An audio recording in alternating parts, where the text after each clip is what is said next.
What are some of these people looking for right now? The people that I speak to in Hollywood. Yeah, just anywhere. I mean, what are they looking for as far as content goes? Because it's kind of seems interesting right now. You kind of go through these shifts. It's funny, I sat down and I started watching I love Peter Berg. And so I'm watching a new Western that he's done. And, you kind of have to go like, okay, what am I watching? Right. But we also, as consumers, we want to watch it and consume as much as we can so that we understand what is being put out there. And so, we kind of go through these shifts in entertainment. And so, here they're making period pieces, and this is a new Western, and it's done really well. And you can tell that there's just a ton of money that's behind it. And, and then you go to the next thing over on the next thing you could pick on would be a rom-com or whatever it is. But it seems like the culture right now is asking for a certain level of content. Do you see that with the people in the studios that you're talking to? Are they looking for certain types of content, whether it's Westerns or faith or family, or what is it that you see is happening in the world today with entertainment and media? Yeah, they say words like we want culturally relevant. Mm. It used to be that they wanted just kind of dark things. Mm-hmm. And now they're saying we want things that are affirming, things that are inspirational. And they're not speaking faith. They just want uplifting content now, which is great.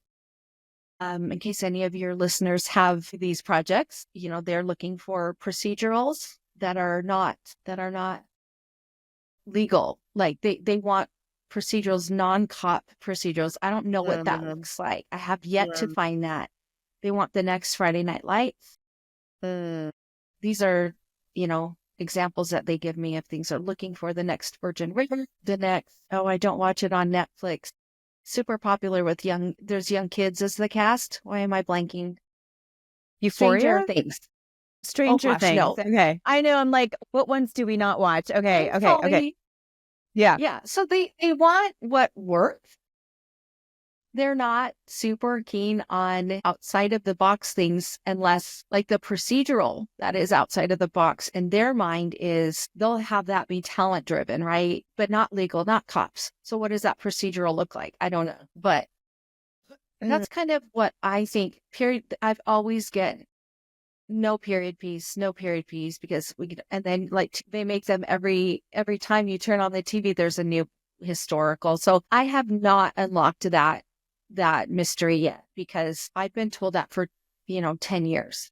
Right. I even books, it's like just period pieces is out, and I just so disagree with that. And I have period pieces on my slate, and I'm just waiting for the day where we can get those done. I don't know, I'll think of others as they come, but those were the main things. If you think about Friday Night Lights as a family, I get a lot of we want what middle America would like. And I love that because that generally means some sort of family drama that doesn't have to be faith per se, but it can just be a really good drama. And what I'm working on is Saltwater Cowboys. I just optioned this book series that ticks off the boxes of Virgin River and procedural, but it's not like a procedural on television. It's written by Christy Barrett, the author, I should say, optioned the book series. I don't have a script yet. And apparently this was a real thing.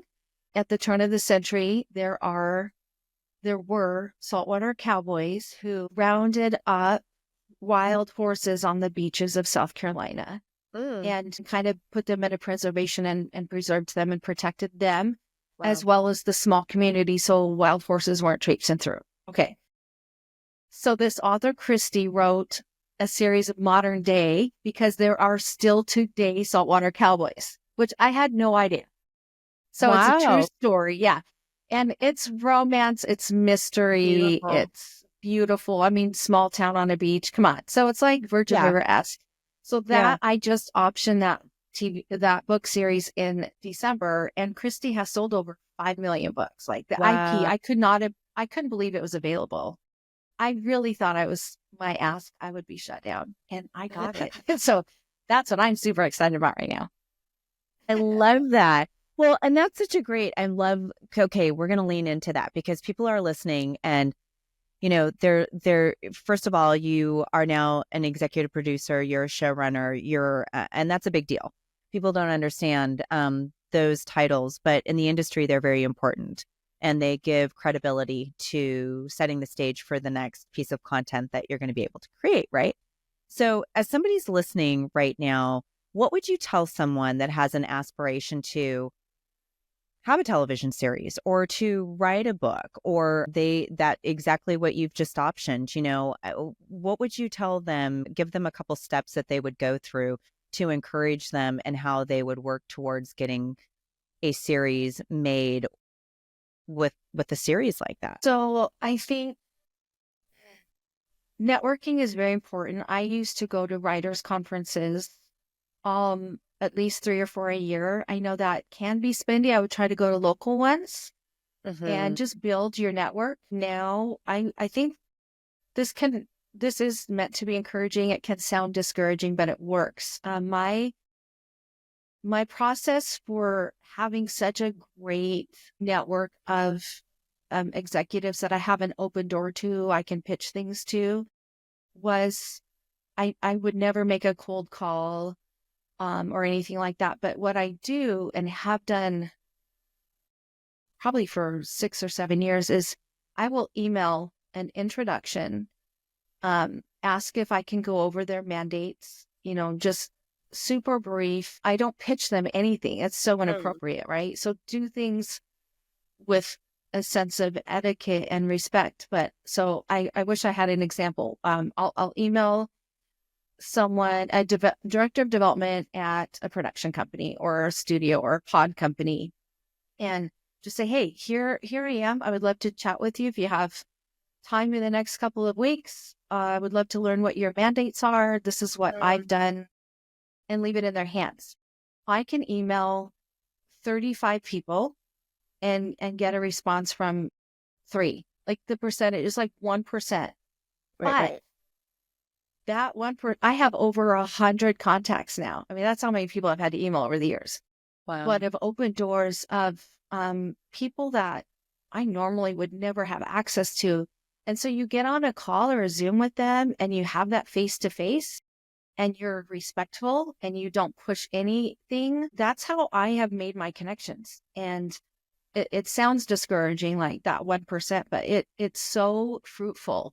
And I've sold shows that way just by these connections. So that's kind of what I would encourage people to do, is just don't give up when you're ignored 30 times, because it's that 31st person who might engage, and and they love they love relationship. They don't want, I Mm-hmm. know for me on LinkedIn, if I make a connection with someone, 5 seconds later, I have pitches and links and everything. And it's so, I don't know. It's not like, how dare you? It's not like that at all. It's just like, look, I don't even know you.